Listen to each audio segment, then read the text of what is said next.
There you go. Hey, hey, hey.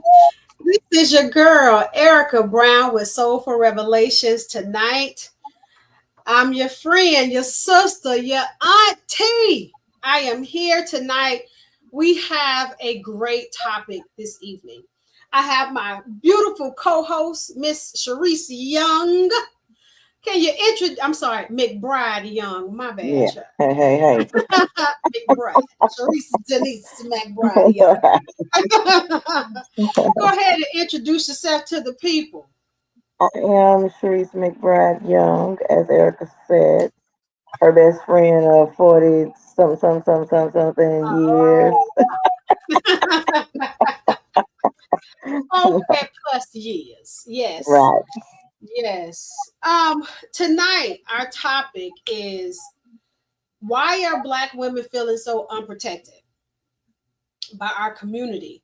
And when I say our community, I mean our black men. It's like we're feeling unprotected by our black men. And when I say we, I don't necessarily mean me, but I do mean the community of me. And because we're all one community, and I think sometimes people fail to realize that we are a community. Our black people, our community, we're one community. And this conversation actually came about where I was on vacation, and we were talking. I was in Antigua, and we were talking about relationships, and we were going on and on about how relationships, um, holding on, letting go, how you let go, this, that, and the third. And I actually had this same conversation with Sharice the other day. And I said that a lot of times we kind of make excuses to why we hold on to certain things, right? Instead of looking at the thing, it says, hey, it's not serving me the best purpose. Let me just let whatever it is go. And it becomes a challenge when we are holding on to things that serve us anymore, right? So, in talking about the service in holding on to relationships, kind of brought back around how Black women are not protected, right? And someone made a comment about if you look at podcasts this day and time, because this is we're in the era of podcasts, and if you look at a lot of podcasters that are predominantly Black men, there is a great deal of those podcasts that when they speak of Black women, it is in a negative light. It is not positive. And um, I tried to search for podcasts that had predominantly white or other races in them, and to see if they talk about their women as negative as our men talk about us. And there were none. And that was like a big red flag. Now, I'm not going to say they don't exist. I'm going to say I didn't find any. So that throws up a big red flag to me to say, why are my men, when I say my men, I mean my community of Black men, why are we getting dragged by our men? I'm going to let Sharice jump in on that one. I think sometimes, they say that when a woman cheats on a man, it's different from when a man, it's different from when a man cheats on a woman. And I feel as though when we talk about trauma response, that sometimes men mishandle us because of one or maybe two women. It could have been a woman that raised them, not necessarily a mother, could have been a grandma, could have been an aunt that didn't want to raise them, but just made a conscious decision to raise them, or some bad relationship that they had when they were younger, and it caused them to be stereotypical of us. Mm. And because they already have their mind set on this is how a black woman is, it is all black women. And it's like they're waiting for the next woman to show them that exactly what they thought about us was true. And so then they start passing on that message to other men, angry men, and then that's how it gets started. Hmm. It's funny you say that because I can remember that I had a friend of mine build something for me, right, digitally. And when they built the digital thing for me, I told them, I said, kind of just do what you do. I'm that kind of artist person. Like, I don't like to be voluntold to do what I create to do. Like, I Right, just like people to do what they do. Right. And I remember particularly that the first page of the video that he made me, well, listen, I'm gonna hit this again, but the first page of the video that he made me said typical black woman. And I said, really? What did that mean? And he was hmm, like, I mean, you're a typical black woman. And I was like, what does that mean? What is a typical black woman? So when you say that, I say that much like the world of comparison, I feel a lot of times we're lumped into uh, one bad evening or one bad decision or even a lifetime of trauma that we have not moved past. right, And I think sometimes we are lumped as much as because women, we're natural nurturers. So when a man comes to us with drama, with trauma, we don't instantly run. Like, because we're natural nurturers, we're naturally going to help nurture you back to where we feel like, where in our minds, we feel like you can be so much better. So, but men aren't wired that way. So they're not wired to naturally nurture us. In order for a man to really truly nurture a woman's trauma, he has to try and understand that woman, or she's going to be labeled the typical black woman. hmm, Period. yep, yep, Period. And I think it comes with a lot of maturity when you can see a woman's trauma and say, you know what, I want to fix that. I want to be the person in her life that can fix that. Whether you do it or not, but when you see it, when you see she gets angry quick, when you see she's very hyper independent, when you see that she is basically trying to live her best life without a person, because every time she put a person in her world, they disappointed her through disloyalty or the lack of protecting her heart. hmm, So she runs. She runs. right, She runs to whatever it could be that satisfies her soul. And then we're labeled typical black woman. But what people aren't seeing is our trauma. They're not seeing, and this is my thing. Like, I grew up in the with both my parents and being raised in a household with siblings, and I always felt like I had a really good upbringing. Even people with good upbringings have trauma. right, And that's the misconception that people don't understand, because life don't stop life because you got a mom and a dad in your house. right. You still experience life and its traumas. So I have a couple of questions for you, Miss Sharice. Why do some, and this is just your opinion of what you're thinking, why do some black women feel emotionally unsupported by black men, especially when we're their biggest cheerleaders?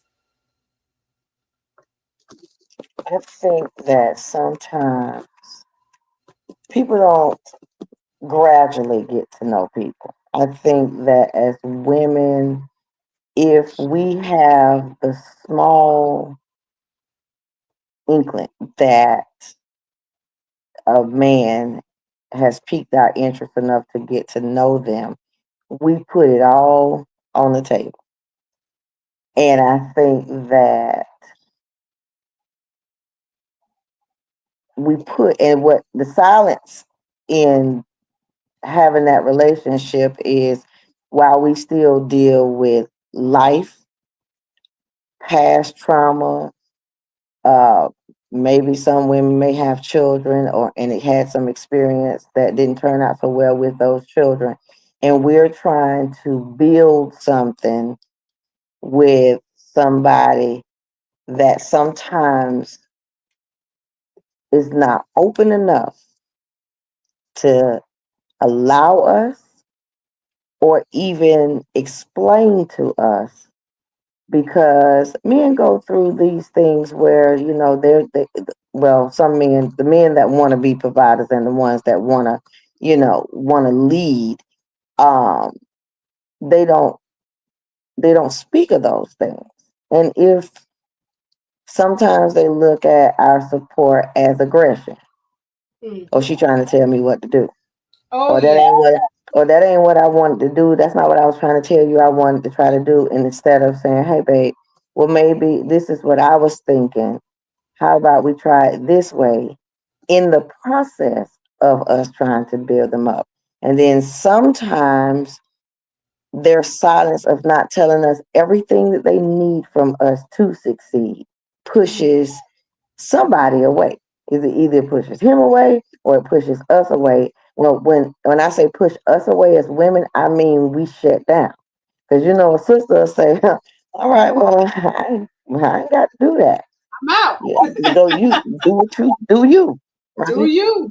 So I think that because we were not, most of us were not raised where our parents had, either if you were in a two-parent household, conversations about lifing with one another was private conversations.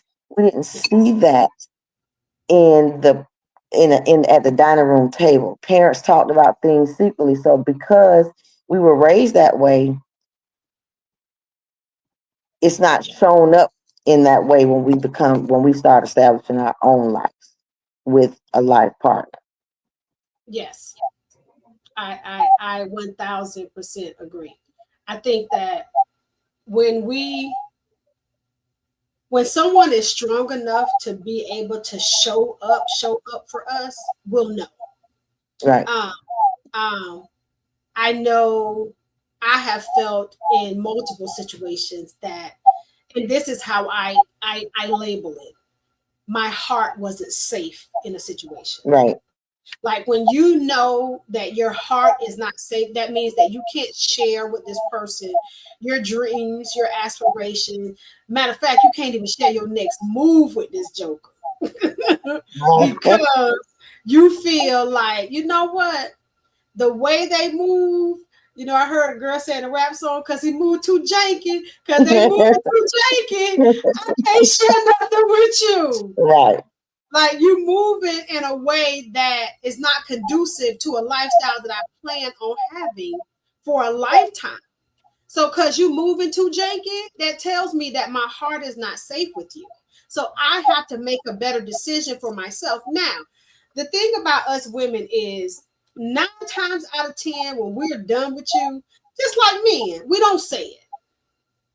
But in the back of our mind, we're trying to backtrack and seeing how I can get up out of this right here. I'm backtracking and I'm trying to figure out how I'm getting ready to move up out of this right here, merely because this season of this is up and I just don't know how to transition out of it just yet. Um, I however, think that okay, I think that sometimes when you just said about leaving, mhm, some of us we leave silently, some of us leave out loud, right? real I loud. think that what they hold on to is, I can't believe she left, or I can't believe she left me like that, because they don't feel like a woman has enough power to survive without them, or to move forward, or to Yeah, move on. And they hold on to that, and that's where the stereotypes come in at. Yeah. Some of the stereotypes come in at. Yes. Yes. And in my experience, I feel that so many men have used um our will to leave a situation, or our will to no longer have our heart in a situation, as she must be have somebody else. She must this, that, and the third.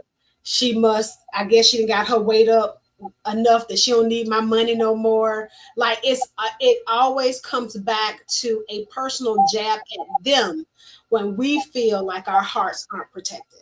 Mm-hmm. Not a personal jab. It's literally, I'm not feeling protected here. I feel like everyone and everything comes before me. I feel like, whatever it may be, I'm not feeling protected. So then they create this whole windstorm of men who now have this domino effect of what they're thinking Black women are, right? Mm-hmm. And if What they the sit word say? What the Go ahead. word say? The ways of a woman is unknown. Do they not understand that? That is actually not in the Bible. Oh, okay. Where I got that from? The ways of a woman is not. What? Where did I get that from? Yes. A But cliche? yeah, Is it's that a a cliche? cliche.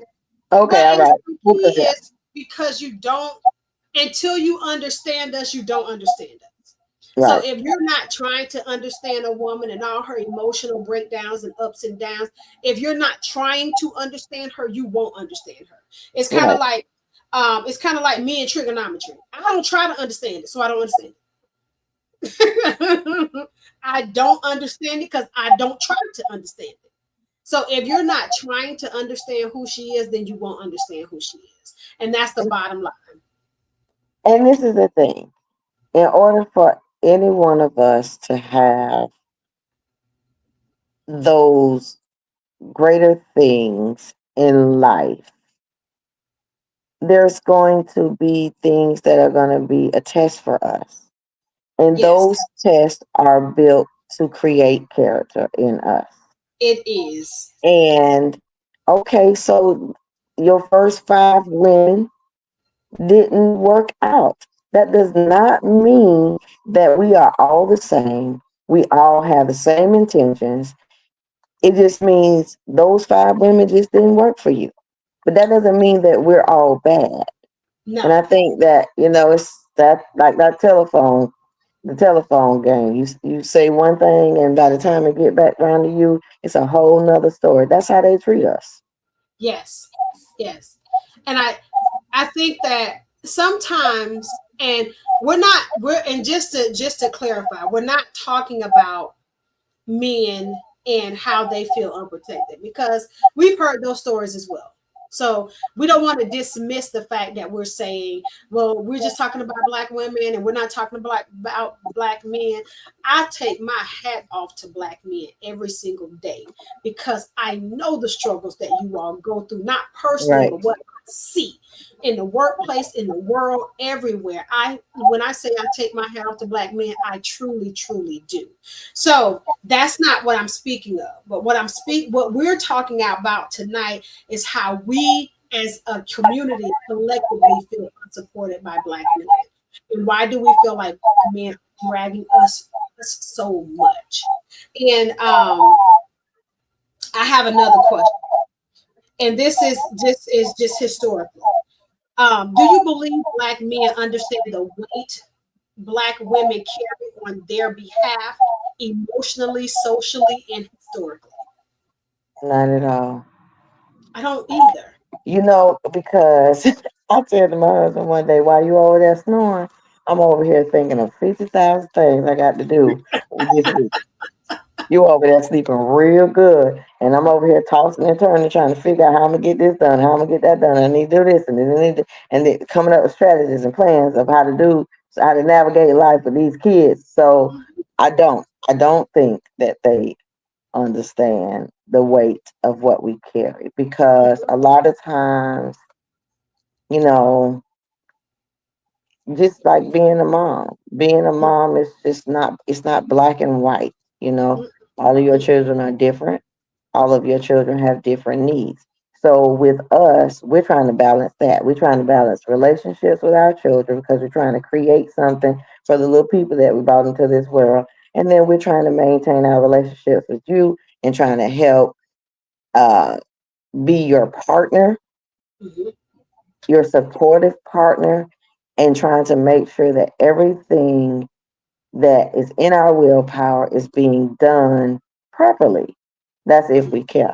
That's for women who care. I'm not Yes. talking about women who just willy nilly doing whatever they want to do. I'm talking about women who really are seeking after things and have goals and things that they are trying to achieve Mhm. as a family. Yes. Now, what I keep hearing from a lot of, especially because I work with a lot of young people. So when I talk to a lot of the young guys, when I'm talking at work, I hear this. Miss Erica, they don't make them like you no more. They don't make them like you no more. Period. They just don't. They're not lying. They're not lying. Because, I just explained this to a girl the other day in my office. I said, listen, baby, um, somebody saying something. Yes, that was from Miss Brandy Dennis. They She said, never, I never heard our cries until they dry up. yeah. And then by the time our cries dry up, we're done. Yeah, we're done. So I I'm think done when I that, start crying. Because, yeah, as soon as I drop a tear, I'm amazing rap. it's over. When It I is told her, I over. said, Ah, one of thank you, my Brandy. Thank you. Go ahead. one of my coworkers said, "Yeah, Miss Sharice, they don't make them like that." I said, "Baby, let me tell you something. Men are natural born hunters, right? They seek after what they want. It's y'all generation that puts these limitations on what these men will and will not do for y'all." I said, Yes. "I ain't gonna tell you who Miss Sharice used to be, baby. I'm gonna tell you this." um No. I ain't never Yes. had that problem. And Yes. I said, but I said, in all honesty, just like if we planning to go on a trip, we know how to plan it. We know how to do everything we need to do to get to to our destination. That's the same thing in a relationship. I said, yeah. I said, but I'm gonna tell you the difference between the way I was raised and the way y'all was raised. My generation was so busy raising y'all, trying to give y'all what we didn't have. Yeah, we dropped the ball on that.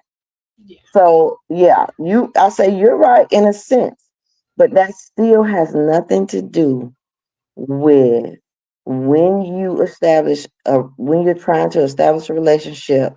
That's just like friendship with a woman. If y'all feel like y'all click, you're gonna take that interest, like, well, girl, we should hang out sometime. Same thing with a man. Yep.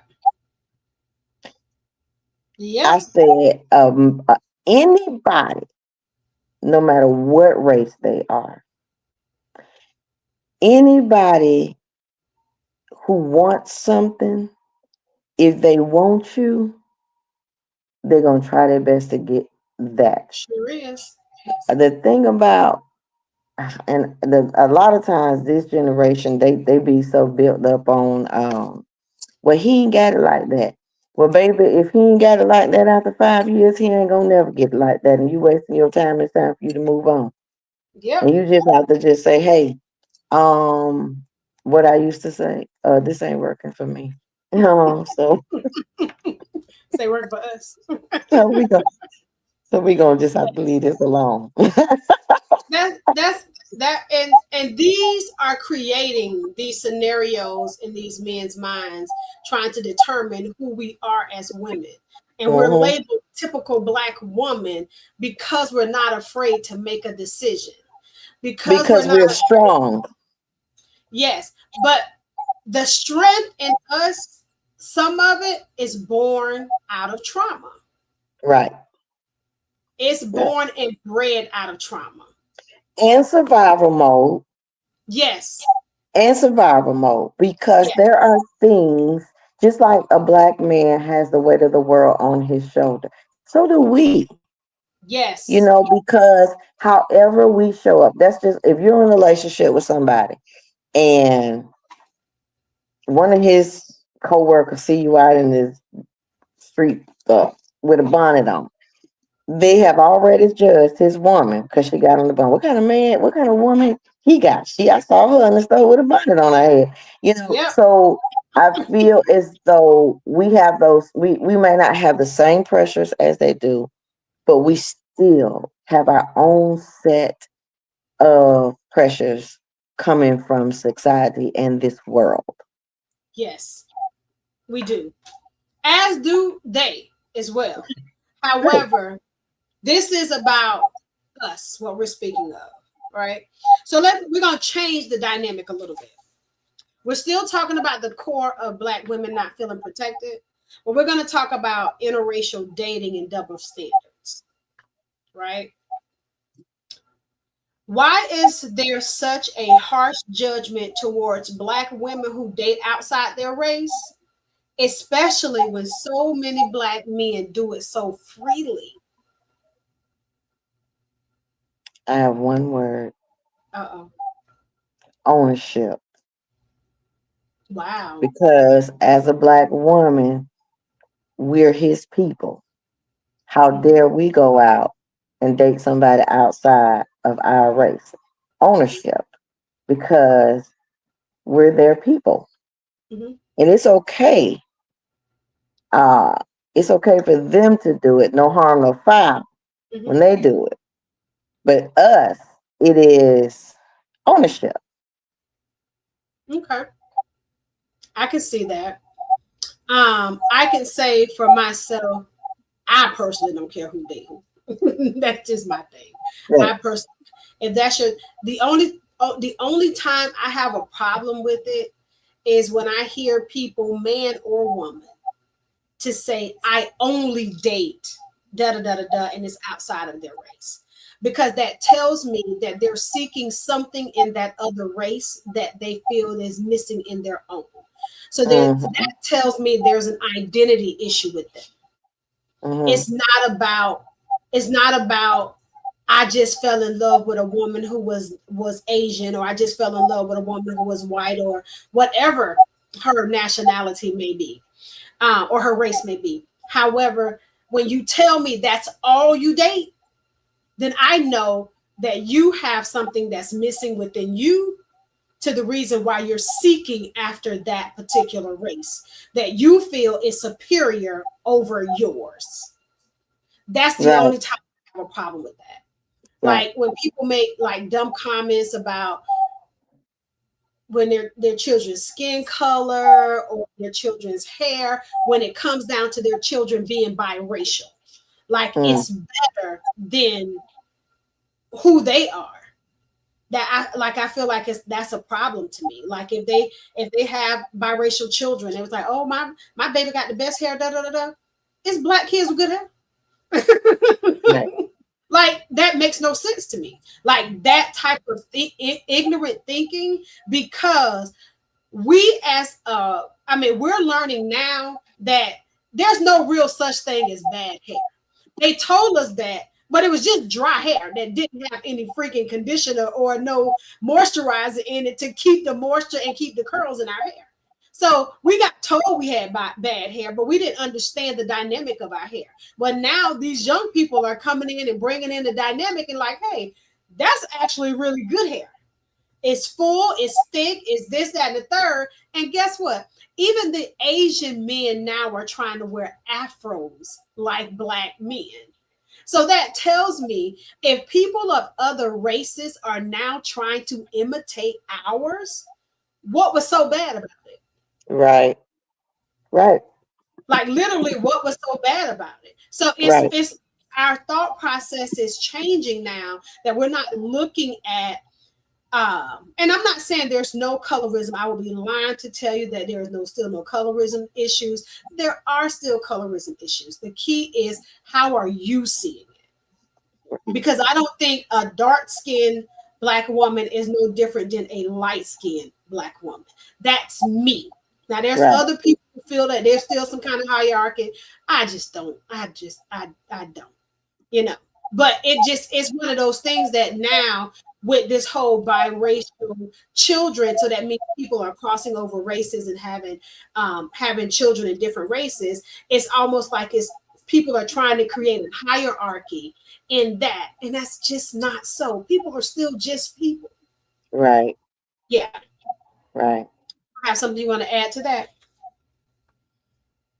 Mm, no, Okay. All right. you did good, girl. We're gonna go to this gold digger myth, right? Hmm. Oh my goodness. So I'm gonna tell you what a guy said on his podcast once. He said, the only man worried about a woman being a gold digger is a man who ain't got no gold to dig. Right on. I'm Like, with him period. in right.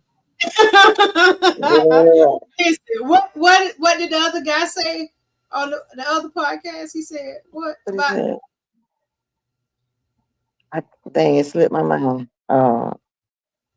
Oh, don't worry about a woman being a gold digger. Just get the one that you can afford. And that's stay it. stay Stay in your price range. Stay in your price range. You right. can't afford to stay in your price range. Move on to the next. Right.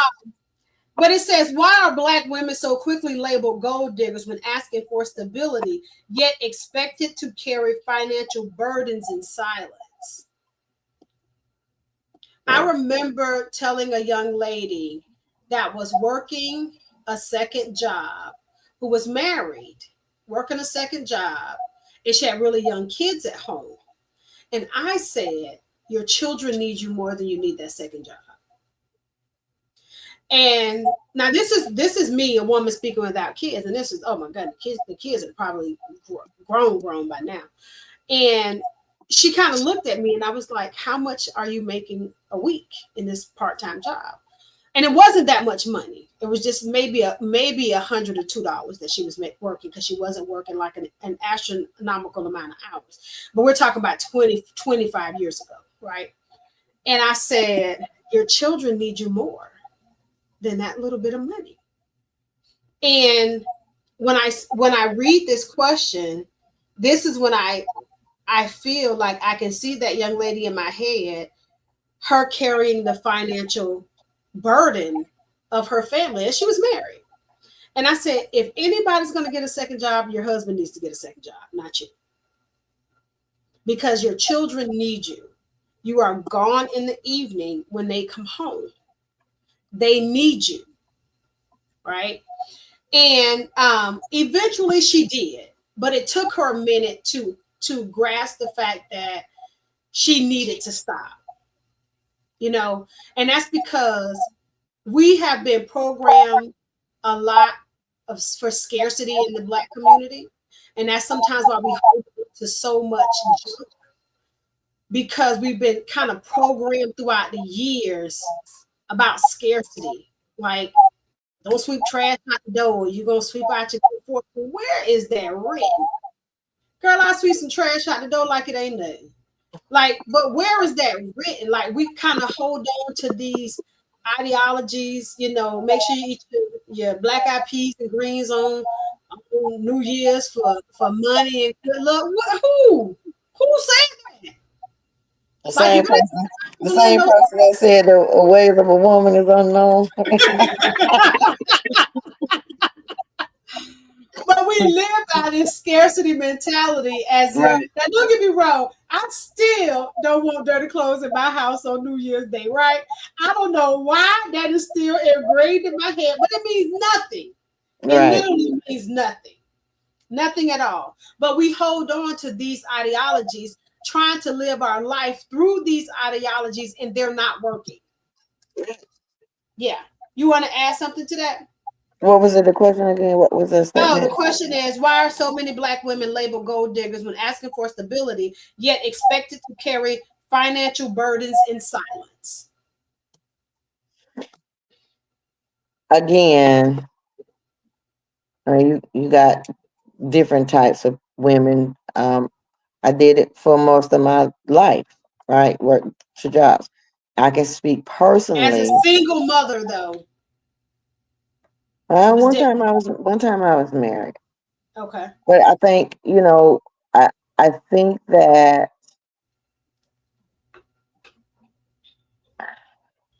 it's about not it's not so much as carrying the financial burden. For me, it was I wanted to have certain things for my children, right? I wanted to have a certain place to stay, certain type of lifestyle. I wanted to be able to do things um, and not depend on nobody else to do it, right? When it But comes this down is to, this is my thing, though. You, as a single mother, trying to care for your kids and provide for your kids, it is a financial burden that you hold in silence. However, yeah, what happens when you get a man in your life and you're asking for stability? Like, why are you labeled a gold digger? Because you say, "Hey, listen, I got two kids. If you're conversation, not coming, because conversations weren't had. Because mhm, a lot of times women allow these men to step into that situation and they see them working those jobs and they don't put a demand on that. Hey, listen, I'm not going to be working these two jobs and we together. mm-mm, So adding value to that relationship, meaning allowing him to help pull the weight. mhm, The mhm, conversations are not had. no, How are we going to create our life together? They don't have these. They're too scared to have these conversations. But are you? if you don't, Do you think that black women are afraid to tell men that in order for you to be in my life, you have to be stable? Or is it possibly this whole social media thing and being able to say my man, my man, my man, and have someone on your side is more important than having someone who's stable, who's loyal, who who has a relationship with God? Is that Are those things taking precedent over the things with substance? yeah, because they care more about what they look like on the outside. They house could be falling apart on the inside, but as long as we look good as a unit when we leave this house, that is good enough. As we can look good for social media. But what are the plans? Did y'all sit down and have a conversation about number one, how y'all gonna put God first in making this unity work? Because when you put God in it first and it don't work, there's no hard feelings because y'all have made a decision. Hey, maybe this ain't what God wanted for us, Yeah. right? Maybe And we're you supposed to can be. both of you guys can walk away and not have a soul tie to one another, Mhm. right? So I I feel like there is no real conversation. Listen, this generation better get over. I like you, you like me. Check the box, yes or no, because when you're trying to build a life with somebody, you have to ask hard questions. Yes. Hey, let's sit down and talk about these bills. Yes. And if Yes. you gonna be with somebody and y'all gonna plan on, you need to ask them what are your plans, what is your intention with Yes. me? Yes. I can say for myself, um, being in a relationship at one point where what I had meant nothing. What I had meant nothing. The point was, I need to figure out how I can take care of you and everything that you have. Right. And it was no manipulation on my behalf. He was just a real man. He was just a man trying to ensure that he can take care of the responsibility of the situation if he took me on as his woman. Period. I think And people go ahead, I'm sorry. I just don't think it's enough men out there who look at situations that way. They're not trying to get themselves together. They're looking for I see sometimes that men are, and when I say men, I do mean black men because I don't date white men. I've Mm-hmm. never dated a white man. So that's not my thing. And there's nothing wrong with that. So let me clarify that. I just have not experienced dating a person of a different race. You got to be able to understand my jokes. If you can't understand my jokes, we can't roll. We can't roll together if you don't understand my jokes. Yeah. So, but I feel that it once we start having these conversations and you're secure enough within yourself to not look at this man as your savior, Yeah. because that's what women are doing. They're looking at this man, waiting for a man to come save you. And I remember telling a young lady, you better save yourself. Right. Ain't no man coming to save you. Right. But because you're looking at someone as your savior, then you're looking at like yourself as a deficit. So if Mm-hmm. you see you as a deficit, what do you think he sees you as? Right. Right. Because you're projecting what you see in yourself onto the person. So if you coming to him like, take care of me, I need you to take care of me, I need you to pay my bills and get, when you saying dumb junk like that, you're not going to get it. But when you are genuinely being the woman, especially a woman of God or a woman of faith that you're supposed to be, a man comes in and he wants to take care of things from you. Mm. He wants to take care of, he wants to help, he wants to jump in, he wants to do those things for you. And guess what? If he does not, he is not your guy. Right. Yeah. If he's not there to really come in and say, I want to take the load off. If he see you working hard and he was like, go girl, work hard, work harder. He ain't your guy. Right. He's not your guy at all. Brandy had something else she wanted to say. She said it's a false sense of security instead of giving your partner the load. I think I think we I don't have a problem with giving the load. I drop that load off to your front door. Right. In a picnic basket. Listen, listen, where you want me to put this load at? I'm drop it on your driveway. Right. I don't have a problem with that. Right. However, I really think most women don't either. I think the problem comes when we feel that it's not going to be reciprocated. Because most women who are good and decent women who are willing to allow the man to come in to take over some things, they also want to take some loads off of him too. She don't look at him like, oh, he better fix his She want to take that load off. She want to make his life easier too. She Mm. want to come in and say, hey, I can bring my softer self in and make your life so much easier. So it's that is the reciprocation. Literally, she wants to make your life softer. It's just like you come in and you taking this load off of her. So I think it is a false sense of security sometimes that we have as women, um depending on who you with. Depending on who you with. Right. You wanted to add something else, Sharice? I forgot what I was gonna say.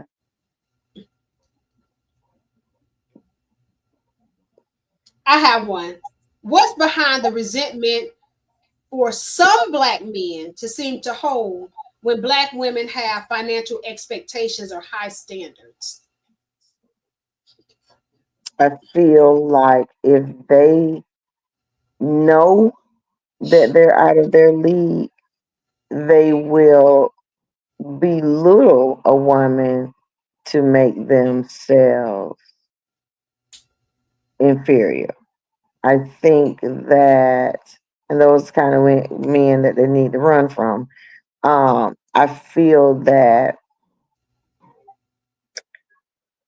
um,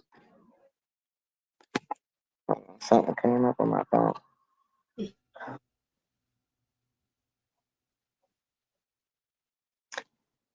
If you can't have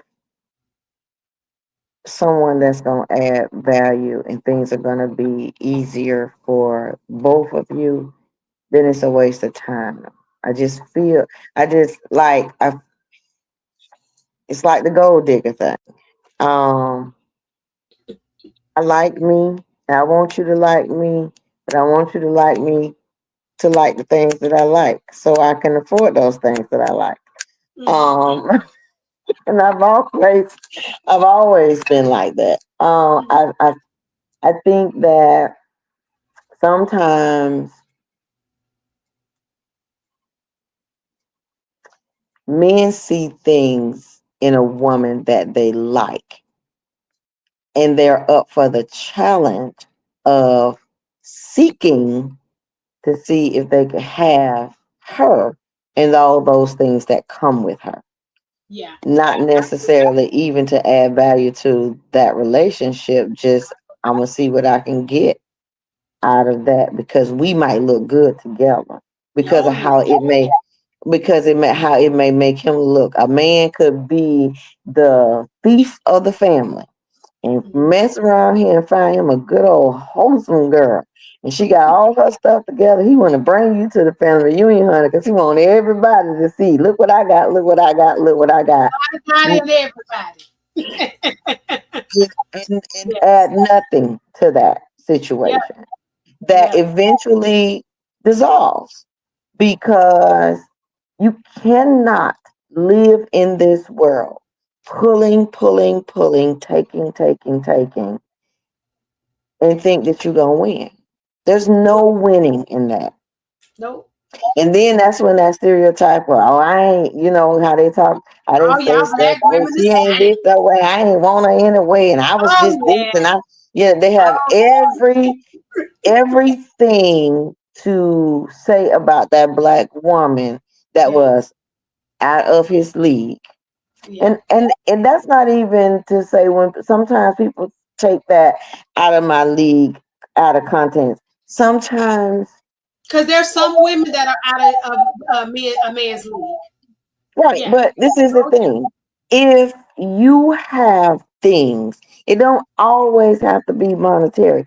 If you Mhm. have things that add to this woman's life that lightens the load in so many other, I ain't saying not provide or do nothing, but if you have things that add to that relationship that make y'all work, it could work. Yeah. But sometimes men get into those. Sometimes men get in those relationships and then they get relaxed. And the misconception: a black woman will let you relax for a little while. However, baby, you can't relax for a long time. Mm-mm. Not when she want to do stuff. You can't. Cause Not when. let Listen. her walk Hold in up. the door with the food, with the grocery bags, and you sitting on the couch, Oh yeah. and That's she got to go in that kitchen and keep on cooking them meals. One day she gonna have an aha moment. Say, "Oh, I can do this by myself yeah. without the space on the couch." Listen. Hold up. It's gonna take one time for her to see her homegirl Shay Shay to be somewhere over in China having her a good time. And she was like, you know, if I ain't have him, I could be right over there with Shay Shay. Mhm, When she mhm. realized that you're not serving her, when she Right. realized that she has so much more without you, when she realized that you're now more of a burden than you are a man, is she gonna look at you different? And then So, that's when these scenarios are created in men's minds about who we are when we start seeing their lack mhm, of. I really feel like when we start being accountable for relationships, meaning when we're paying attention to relationships and saying, you know what, this thing is bigger than sex. You better start watching him by what he do, what he say, how he move, how he do this, that, and the third, and you're not even looking at sex anymore because you realize that you need so much more than that. And women are transitioning and saying, I'm not staying anywhere for that. If that's right. all that he serves in my life, I don't need that.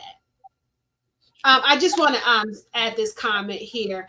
Miss Patricia Jackson, she said, thanks for standing for us Black women. We need that positive feedback. Yes. So I just think that she said, continue the good work. So I just think that I appreciate you, Patricia, for chiming in. I thank you for that.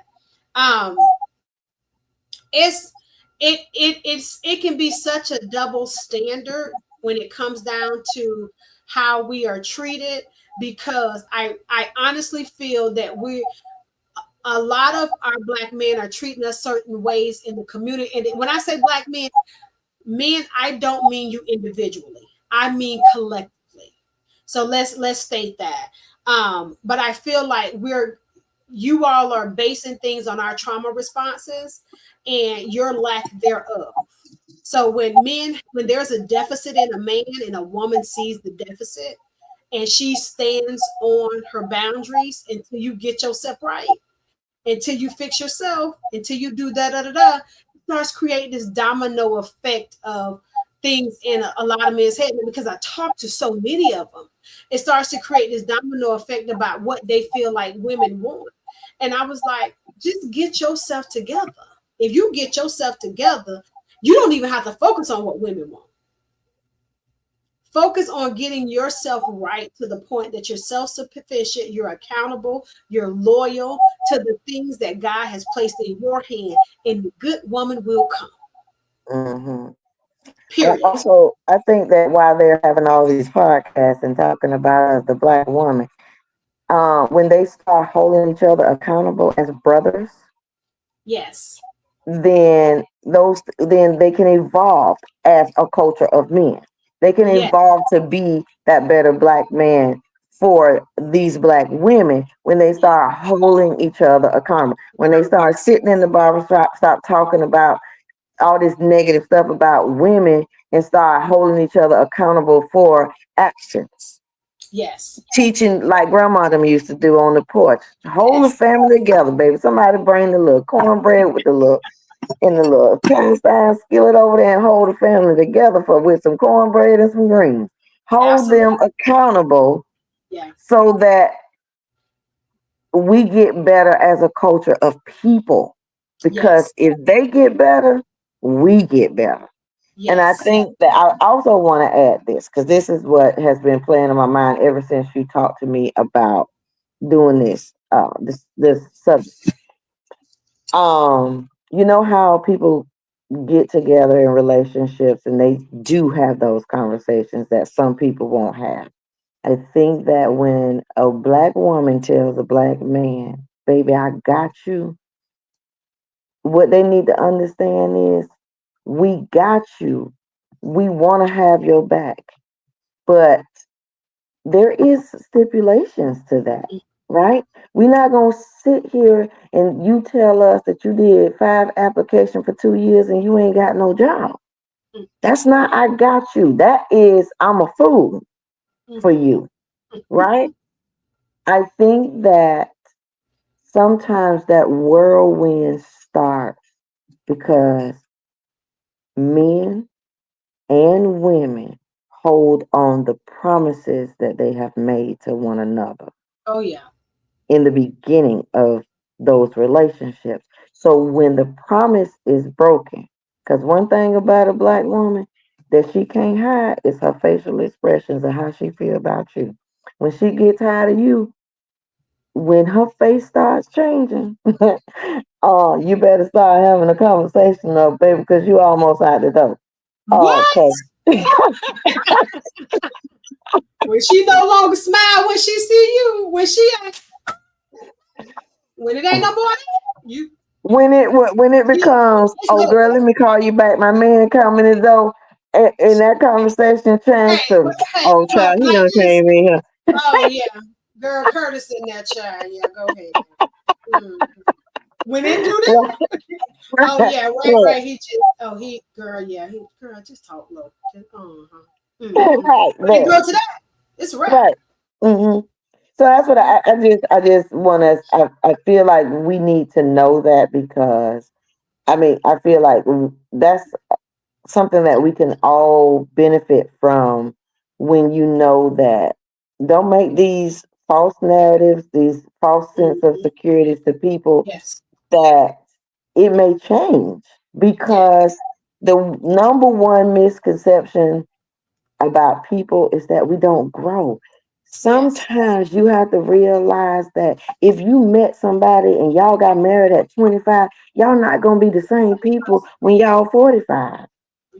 Are you going to be able to withstand all of the changes that both of us go through? Body images, whether Yep. it's body images, maybe it's financial, whatever it is. Are Without you label, without what? can you let us do life without labeling us? Right, right, Period. right, Just let us do life.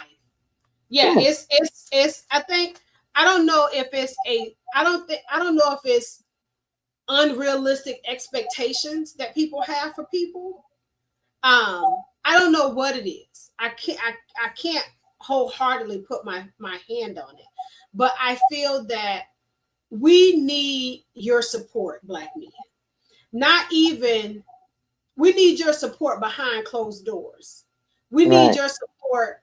You know, men have done awful things throughout the years. Men have done all kind of things overall, and I'm not saying black men, I mean men collectively. However, the minute a woman does something that may be immoral or something of the sort, she is labeled and labeled and labeled, and there's never a process of forgiveness for that woman.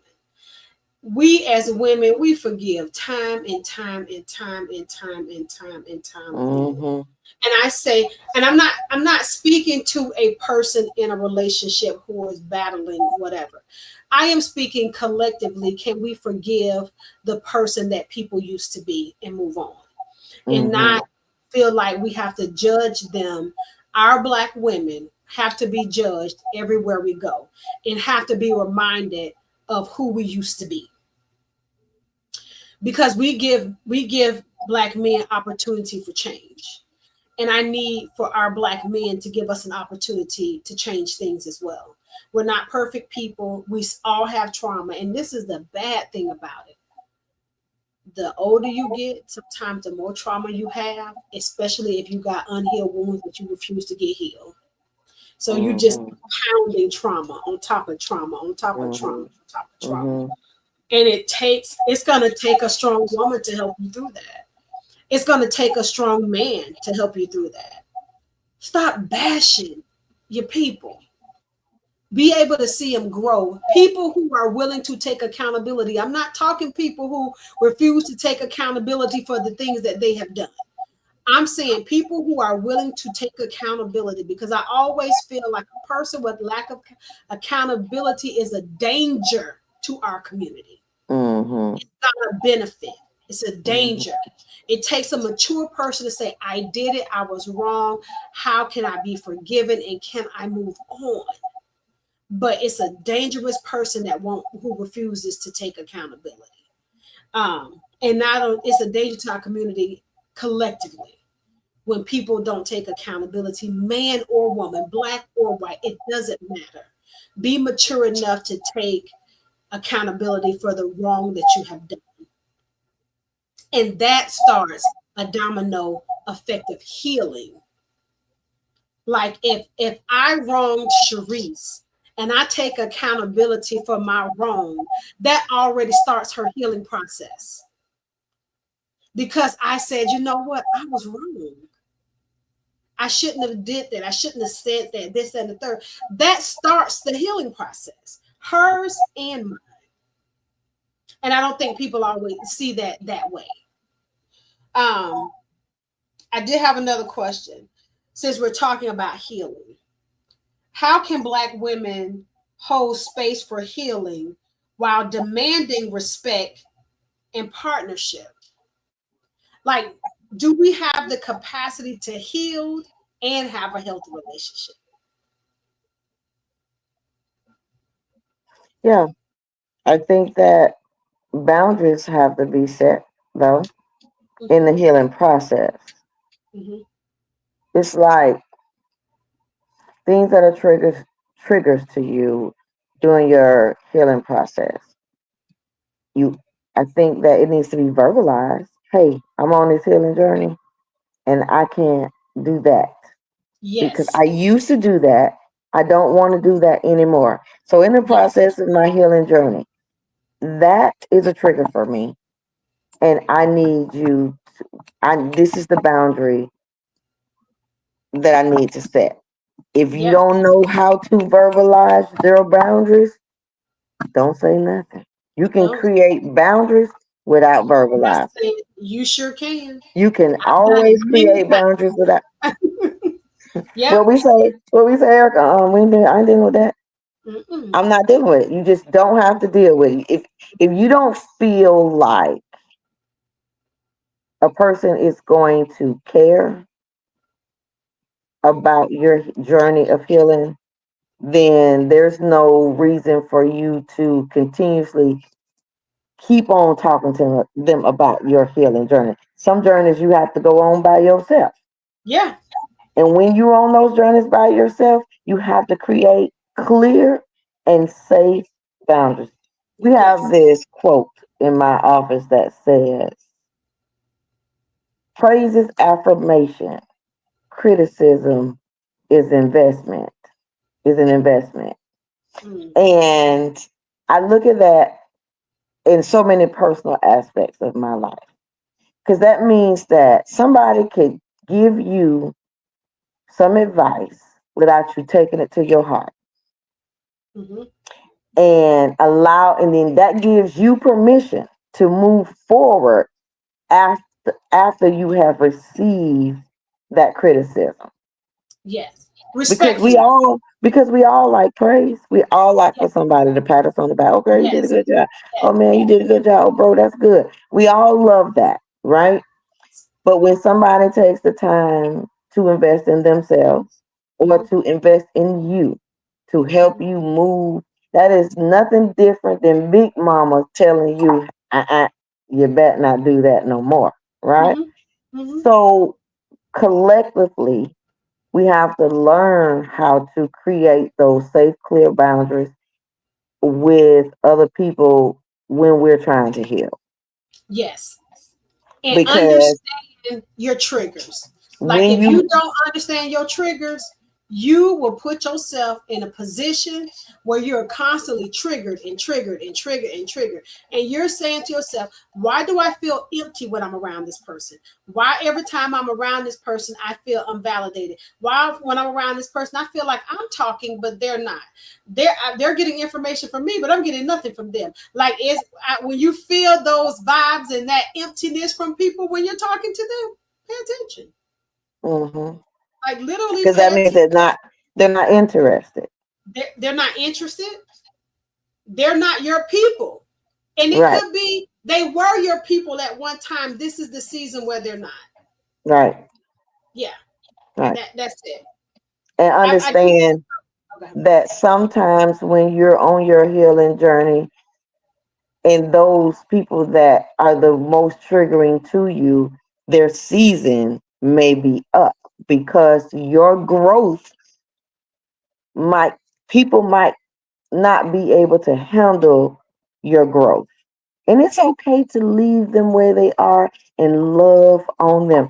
I am a person that will say, "Hey, how you doing?" to an enemy in a minute, girl, because I don't care, because I'm past that, right? So, like creating those things for yourself. Mhm. Write this stuff down. Write these goals down and how you want to go about taking your healing journey. And Yeah. sometimes you can't carry other people, whether it's a man or Or a friend. family Yeah. or a Or friend. You family. can't Yeah. sometimes you can't take people with you. No. No. I have gone on many of journeys of healing, and they were always alone Right. because of who I am. I need that time and that space by myself to think about not necessarily the person that created the trauma, but more so of what I could have done differently. Like I take accountability. You know how you hear people, they go through relationships and marriages and divorces and all that, and all you hear is them talk about the other person. He did this, she did this, she did this, he did that, da da da da. I literally take the time to think about what I did and what I could have done differently. because sometimes if I would have made a better choice, I probably wouldn't have got into it. Right. Like what Right. drove me there? Was it a breakup? Was it another trauma response that even drove me to a point of now I got to go on a healing journey from another relationship? Hmm. Hmm. Yeah, I need to start thinking about me and how did I get to that point in that relationship.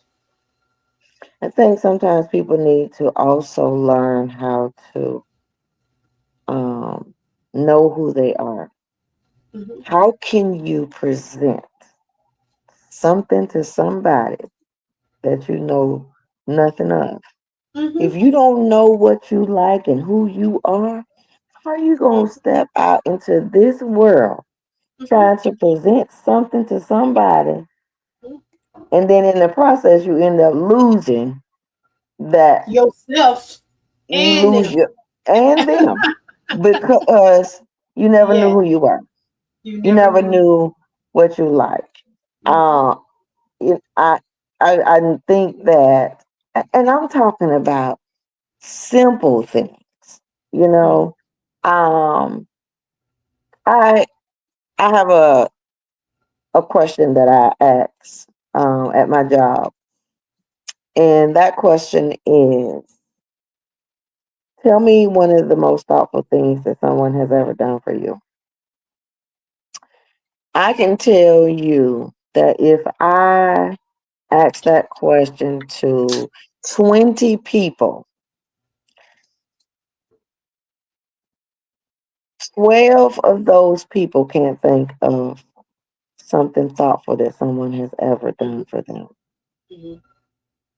And some of the responses are simple things. Now, granted, if somebody tell me that somebody bought them some flowers, if that, I'm not a flower person, so I can't down them for that because I don't care I about am, flowers. and you can send me flowers. I'm sorry. Go I'm ahead. not, I I'm digress. not a flower person, right?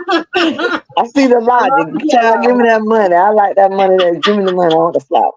Um, Ah, but the simple things that they may like, it's not for me to downplay because people like what they like, right?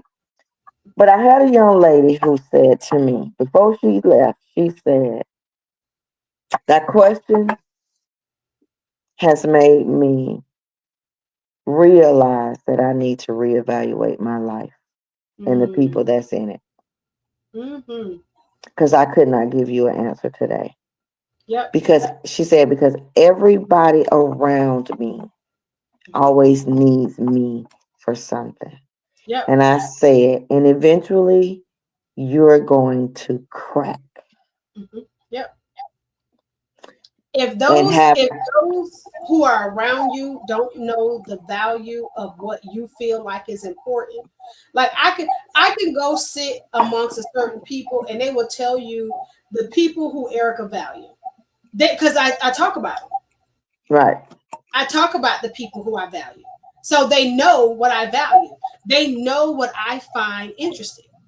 So if Right. you tell me as a friend that the only thing you can ever give me is a gift card, that's because you don't want to go out there and try and get me nothing. That because you know if you know me, I'm not a gift card person. I'll take it. Mhm. I just out of respect.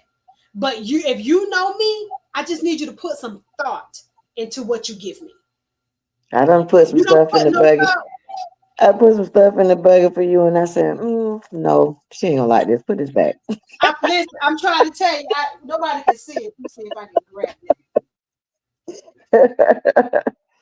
Because everybody knows I love sentimental stuff.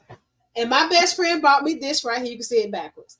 Erica Brown, Soulful Revelations. And it sits in my office all the time. You know why? Because people who know me know that I love sentimental stuff. Period. If they Hmm. don't do that, then they're not paying attention to you. Right. There was one year that my sister and her family created a storybook of me and how I fit in their world and put all of our pictures going throughout the years of who I was to her and her family. And I looked through that book and I boohoo cried. You know why? because somebody took the time to understand who I am. Mm-hmm. Because if someone doesn't take the time to understand who you are, you're not that important to them. Like when Right. I'm in the store, I could be in the store not even looking for nothing. And I'd be like, oh, that look like red right there. I'm sorry. Sharice's nickname is Red. And I'm like, oh, that looked like her right there. Let me grab that right there. Because that's her right there. I'm going to get that for her because that's her. When Mm-hmm. people take the time to see who you are and they understand who you are, it is very valuable. But Right. when people look at you and they can't take the time, but shoot, she too difficult to shop for. No, I'm not. I'm the most frugal shopper that any of my friends know. Mm-hmm. And how. So no, I'm not. That's your choice. You're choosing that that's not what you want to do because I'm not that important to you. Right. Yeah. But until you see that, when you don't see that, you will create all these narratives in which we're speaking of. You will create all of these different scenarios about people being too difficult because I'll be labeled difficult because I don't want a gift card. I don't want, I mean, if you give me a gift card, just give it to me because I want to give you a gift card. Don't come to my birthday handing me a gift card. I don't want a gift card on my birthday. I want people to put thought in the things that they get for me. So if you are taking the time to put some thought into getting to know the people, then you won't create in these narratives in your mind like the typical black woman or black man ain't this and this. No, no, no. Just get to know the person. And if you get to know who that person is and you realize that person ain't safe for you, that person ain't your person. Move on. I remember having a conversation with somebody a couple of years ago. They still haven't learned from it, but um, I actually shared life with them for a couple of years, and I said, I think that if you stop telling these women what you are looking for, then you will find what you're looking for. And he said, "What do you mean by that, Sharice?" I said, "Women will be who you want them to be for you to like them and for you to fall in love with them. And then once they got you, then they're gonna show you who they really are. So if you take the time to genuinely not tell them what you want, fall in love with them because of what they bring to you in your life, then that establishes the love that you want instead of telling them. Because if you tell them, oh, I want a woman that stay home, I want a woman that just want to go on dates, I just want a woman, she going to do all that. And then you're going to be mad. And then they become HOs after you done told them you want them to Brag, be. bragging HOs. Bald head HOs. Yeah, then you mad because you done told this person. Yes. And that is what people do. I want with the first. I think they start asking them in dating questions. What kind of man you looking for? And then they become this man you looking for. And then as soon as you got that, you done seen that glare, and you done start saying, "Babe, I love you," and y'all done start passing gas in front of each other. Then here we go. He finna show you who he really is. And then What? you gonna be like, "Oh, I don't like this man. Uh-uh. Because he This showed man you came. This ain't the his man. This is representative. the man, but this is the man who you told him to be." Yeah, that was his representative. Right. That was his interview guy. And then we start sending the others. Yes, exactly. Exactly. So So, we have a pretty long comment here. Let's see if it'll show up on the screen. Mr. Simeon Dimps. He says, I think having a mutual commitment understanding between a mature couple is the start of a solid partnership. One has to want to listen, learn, and take accountability. Also, one has to be unselfish, considerate in the relationship. I guess I say, in order to make the partnership a solid situation. And sometimes that may require counseling in order to have a common goal to keep each other happy and motivated. You have to set goals for each other that can be accomplished together. You have to keep the energy. Thank you, Mr. Simeon Dips. That's our Amen to that. come on, Simeon. Right. Kanika. Right. Listen, That's but good. thank you for adding that, Simi. That was real good. Um, and you're right. We do have to be unselfish and very considerate. But the thing about it is, it if it's not genuine, then you're just doing it for a period of time, and then you want to Right. show up to be, you know, your toxic self, you know. So and I've seen this so many times. Like uh I remember sharing with someone, like, you real toxic. Like, you real toxic. And it was one of those things that being mature enough to see, when I was younger, I didn't see what toxicness looked like. I just, we like, why he tripping? Kind of thing. But Mm-hmm. understanding what toxicity is, then you look at life and people different. So when you see people are bringing toxicness your way, man or woman, because we're talking about black women not being not feeling protected by our community, but it can be either way. We can feel unprotected by other black women as well, Mm-hmm. because you see a lot of that in the workplace sometimes. You see, like, we're not standing 10 toes down for our people. Like, and I'm not saying standing up for nobody doing nothing stupid or ignorant. I'm talking about standing for the good, the greater the good of your people. So that's what I'm saying. Um, I think overall, this topic we can impact so much. I think this is a big topic that we may have to come back and revisit again, just with more information to pass on to the people. But I did have one last question because we're over our time. And it says, what message do we want to send to the next generation of black girls about how they deserve to be loved and respected? Now, I can say for myself, and I'll let you speak. Me not having children, I have a gang of nieces and nephews. And those nieces and nephews are all adults now, except for one, except for the great nieces and nephews. My nieces and nephews, they're children. And all of the ones that I help raise are adults now.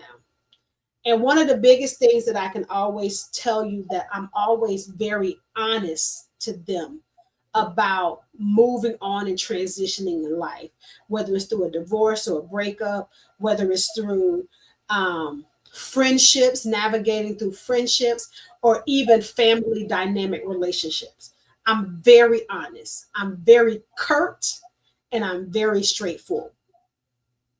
And I try to give them the answers about what I went through so they can make their own judgmental call. And I don't judge because I've been judged. I don't try to make their decisions for them because they're adults. They can make their own decisions. The only reason I will step in is if I feel like if it's a life or death situation, or they're going to harm them or someone else. That's it. Outside of that, they make their own decisions. But I feel like when I talk to my nieces about being loved, it's more so like, hey, listen, there's certain things that you're going to take and there's certain things you are not. And you have to put your foot down in certain areas, in certain arenas in life. And if you don't, you're going to get ran over. And I'm really paraphrasing this right here just to keep it light, but being straightforward. Like I look at some of these young girls right now, and I be like, they ain't got no auntie. They because if they had an auntie, their auntie will tell them, don't do that, baby. You're doing that the Mm-hmm. wrong way. You're going about that the wrong way. That is not going to work out the way you think it's going to work out. And when I say that is because my heartaches, my disappointments, and my traumas, my nieces don't have to experience it. They just listen to their auntie. Like some of the things you ain't got to go through right there. Just listen to me. Let me tell Mm-hmm. you this. Let me tell you my experience. Let me tell you how these things work out when you experience this, and this. So it's they need us. These kids out there, they're drowning. They need us to love them so they can understand and experience what real love looks like. Yeah. All right, I'll let you give your take on that. Create what you want. Mm-hmm. Create what you want. I mean, sometimes it's always good to look around you and see the blessings and the beauty of the things that you are fortunate to have, right? But this is what I said to my children on Mother's Day. The one thing that I feel that is my job and the role that I'm playing is as your mom is to help create character in you. Mm-hmm. Because if I help, good character draws good things Mm-hmm. to you. When you Yep. have a certain level of good character, people will be drawn to try to figure out who you are and Yep. sometimes figure out how can I help that person. How can I be in her world? Right. How can I I just be want to a be around her. how can I be in right? So, Mm-hmm. you know, and I don't give up trying to do Mm-hmm. that. So, and Yep. I say that because I even my grown girls, I always tell them, they get mad with me and say, "Well, mom, things ain't like it used to be." I say, "Oh, Ain't nothing oh new under yes, the it sun. is. Ain't nothing new up under the sun, baby."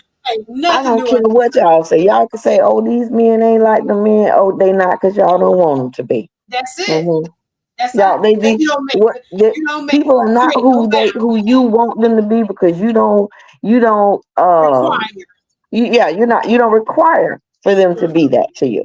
Right. mm-mm. Yep. So you get what you get what you get Yes. when you don't have any type of stipulations that you put on things that are Yep. important to you and the things that you don't create for yourself. And Mm-hmm. I sometimes always say those a boundary is a suggestion when you keep letting people cross them. It's right, not a boundary, baby. You just suggested that they did that. You right. know the So suggested retail price. That's really not the price you pay. right.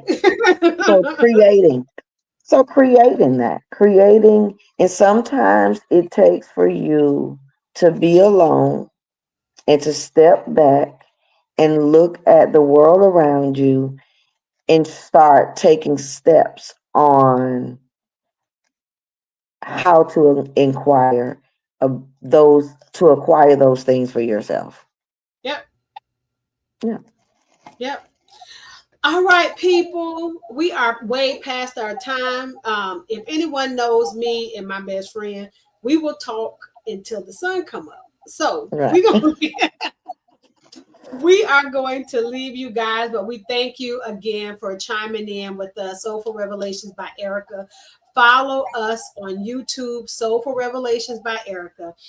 Facebook is no longer keeping our videos no more than 30 days. So if you go to the YouTube page, you can go back and see our old videos. Our topic last month was a really good topic. We talked about women who have lost their children through gun violence and also lost their children through a childhood illness. So it's one of those things that you just want to just follow us, go back, watch some of those videos. I myself go back and watch them because sometimes they're very healing for me as well. So thank you guys for chiming in. Soulful Revelations by Erika. We love you. We will see you next month the last Friday of the month. That's when we're here, the last Friday of every month. We'll see you next month. Thank you again. Have a good one, people. Good night.